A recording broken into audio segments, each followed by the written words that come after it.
Hello students, welcome to hope educational portal. आज हम कक्षा 11 हिंदी अध्याय 1 शुरू करने जा रहे हैं। अध्याय का नाम ईदगाह है। यह वीडियो का पहला भाग है।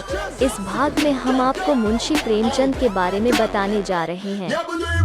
तो चलिए शुरू करते हैं।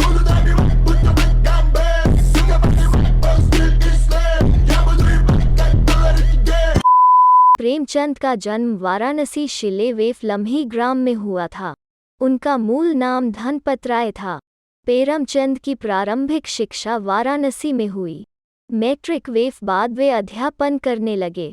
स्वाध्याय वेफ रूप में ही उन्होंने बीए तक शिक्षा ग्रहण की। असहयोग आंदोलन वेफ दौरान उन्होंने सरकारी नौकरी से त्यागपत्र दे दिया और पूरी तरह लेखन कार्य वेफ प्रति समर्पित हो गए।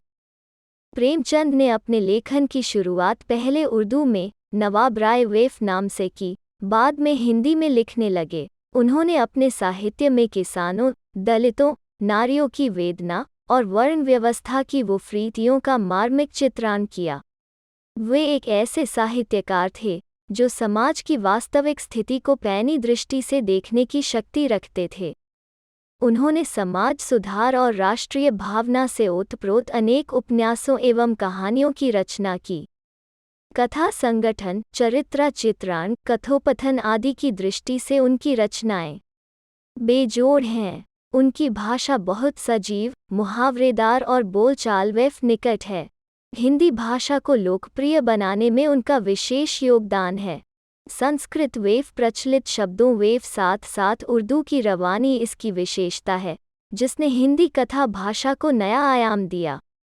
उनकी प्रमुख विकृतियां हैं मानसरोवर, गुप्तधन, निर्मला, सेवा सदन, पेरमाश्रम, रंगभूमि, कर्मभूमि, गबन, गोदान, करबला, संग्राम, प्रेम की वेद।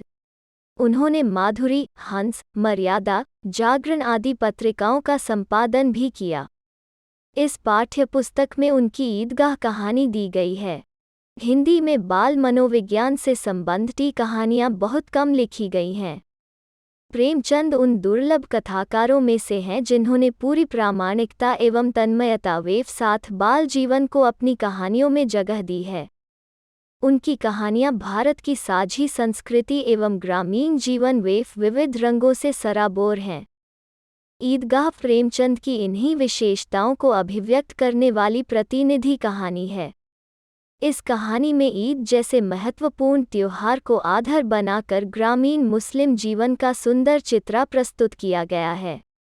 हामिद का चरित्र हमें बताता है कि अभाव उम्र से पहले बच्चों में कैसे बड़ों जैसी समझदारी पैदा कर देता है। मेले में हामिद अपनी हर चाह पर संयम रखने में विजयी होता है। साथ ही रुस्तम में हिंदी चिमटे वेफ माध्यम से प्रेमचंद ने श्रम वेफ सौंदर्य एवं महत्व को भी उद्घाटित किया है। चित्रात्मक भाषा की दृष्टि से भी यह कहानी अनूठी है। हमारे चैनल होप एजुकेशन पोर्टल को सब्सक्राइब करें। हमारे नए वीडियो की तत्काल सूचना के लिए घंटी के आइकन पर क्लिक करें।